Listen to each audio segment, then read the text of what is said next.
let's just start this off with some trouble in the quality control room at Marvel Publishing. It's funny you mentioned Thor, okay? Because I don't know if you know this, but Thor is in Star Wars. Thor is in Star Wars? Yeah, he's actually a Jedi in Star Wars. Is this has to be recent? I've never heard of this. Yeah, it's not true. He's not really a Jedi. But Marvel put out a comic in error format. They put a blank sketch variant cover that says Star Wars on it over the latest Thor issue. That's right. We have an error print hitting the market as of this past Wednesday. We saw a couple sales hit eBay, mostly from the same seller. We were kind of feeling out, seeing if this was something that was done in mass, but we are starting to see more and more trickle in, and the prices have started to skyrocket on this book. It's a blank cover sketch. You open it up, and yeah, you see Donny Cates' Thor, this issue inside, and it started out selling at around $60 right out the gate. Now we're seeing prices hit $120 and climbing. People are after error prints, but I also think that the fact that it's a Star Wars comic, that's pretty intriguing. It's a major title, but then also this comic book is a freaking hit. So now people are after a variant that was unintended. I wonder how many people bought that and was just like, what the hell is this garbage? I know, right? I want to get like a sketch done on it, maybe by Donny Cates. That'd be pretty cool. Well, if you think about it, right, there's no blank sketch variants, I think, for that, but now there technically is, right? Yeah. So that would be kind of interesting to see that, because you know it's going to come to market. Someone's going to do that. But let's take a look at some other error print comic books that have kind of been brought to my attention over this last couple months. And this is a regular conversation that we have on the show because the error market is so niche and all over the place. So let's talk about not just this Star Wars variant. Let's bring up the Spawn 302 error. This one's pretty unique and just happened back in November. So this Spawn issue 302 came out in November. Okay, this is actually the first appearance of She-Spawn. All right, but when they did this first printing, her portion was in black and white. Okay. And then when they did a second printing, it was in color, which is great because now you have a full color version of this. I like that it was different too. Like they kind of changed the cover and they changed the backup story and made it into color as well. Now, this isn't going to be the biggest error or gaffe, but what happened is that the text was too similar to the background color and you lost the definition, so you couldn't read it. That's right. And so now we have a third printing. Actually, it's technically not a third print, even though there are 3 different copies. I don't know. I'm going to put that as a third print. But it doesn't say, I get it. It doesn't say third print, but that's just like if you just printed it again and it's different. Technicality here, right? Like Watchmen, you know? That's right. Well, they reprinted the second print with a different background so you can read the text, and they didn't recall the second print with the text that you couldn't read. So there is this comic book that's a second print that you would only know by opening it up and looking at this page. We'll put the pictures up so you can see. And one is like a red background, makes it so you can't read the text. The other is a blue background. Clearly you can read the text. The red background is an error. And that book is going for right around $15 to $20 right now. Yeah, absolutely. Completely different because there's blue and then there's like a reddish yellow. So when you open it, you'll know. It's easy to tell. And another thing that's easy to tell, all right, are some of these more dramatic errors that we've talked about earlier before the show. Check this out. Amazing Spider-Man 158. There was an eBay sale of this book, a complete printing error.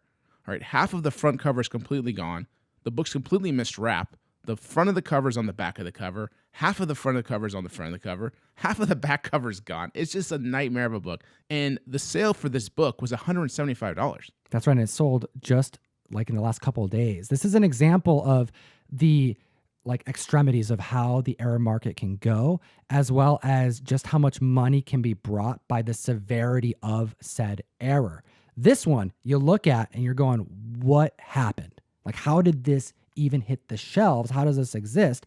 Well, it's because it was missed. Now, are every single like weird error that you find, especially if it's like a one of one, like this Amazing Spider-Man 158, this isn't like a common error. This is one occasion. These kind of things happen all the time, but it's dependent on like the key, the title, and how big of a title it is. I mean, ASM makes sense that a bigger title would be more attractive to collectors, but also how was that error formed? Is it weird? Is it look exciting? Is it something that's going to spark conversation? That's what drives higher prices. But sometimes, there's a little like extra paper added, and sometimes the comic book is printed off center. Sometimes the color work is done incorrectly, and it doesn't always garner more money. Sometimes it does. I'm really fickle about my error stuff. Okay, like if it's a double cover, triple cover, or that type of production, but if you're misaligned or miscut, I don't like that. Like I don't find value in that, and I don't think a lot of people do, because eye appeal is really important on top of that. So when you're looking at errors, it's kind of fickle, but I think there is a broad base of people who agree on a wider scale of what is a real true error and what isn't. Let's chat about one that is a clear error that is respected in the collector's market. We're talking about Cap 212. So this book has a normal version of it. Okay, you could buy it at every newsstand. Then there was a 35-cent variant of this book. Hyper scarce. 35-cent variants were used as a test in certain states and sometimes even certain cities to see if they could pull off selling the comic. And it made some issues hyper scarce because there was a random 35-cent variant at a time where the cover wasn't 35 cents. Yeah, the distribution is going to be much lower. So they were trying to test the market to raise it from 30 cents to 35 cents, and they want to know what that threshold was, so they would throw out some books with these versions of prices on them. But this one isn't the error. Although it's hyper scarce and goes for almost $1,000, no, we're going to go a little deeper and talk about one that has a problem with it on the cover.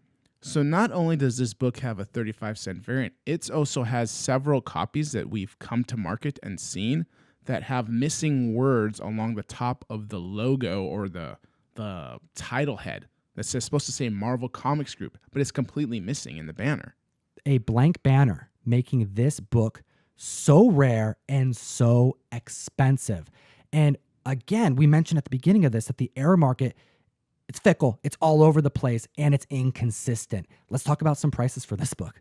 Like you mentioned, the 35-cent variant, okay, an 8.0 sold for $900. Now, we saw a 7.0 of this 35-cent variant missing the banner. The error version? The error version that sold for $2,700 just in 2018. All right. Now, let's go back a bit further because that's a lot of money. I mean, we're pushing $3,000. Not quite, but pushing $3,000. Has it always sold for that amount? So it hasn't always sold for that amount. But again, it's going to depend on the market and the timing and who wants this super scarce book. But we did see a 2012 sale of a 6.0 go for $3,500. So 1 point less years ago went for more, over $500 more, which is interesting because I feel like back then the market wasn't as strong as it is today. I feel like there's more error hunters now more than ever and people looking for scarce books. This tells me that it's probably a lack of knowledge. People hunting for this particular issue because those prices, they just don't match up based off of the years that they were selling. You're going to see this happen sometimes with oddities because somebody's going to want something and someone else will, and you might see this inflated price maybe because somebody was battling at auction, or maybe it's the first time we're seeing this book like it, and it's just something that really heightens a collector's sense of wanting it. So we see maybe an auction battle. Maybe the second copy came out, and maybe those 2, 3, 4 people who used to battle for it just don't care anymore. That's right. It could be that low of a number of individuals hunting for these scarce books. But keep an eye out for not just error prints. Keep an eye out for that Star Wars blank. And keep an eye out in those long boxes for comic books that you feel just, it looks really weird. And if you can get it in an affordable rate, then it's probably worth picking up.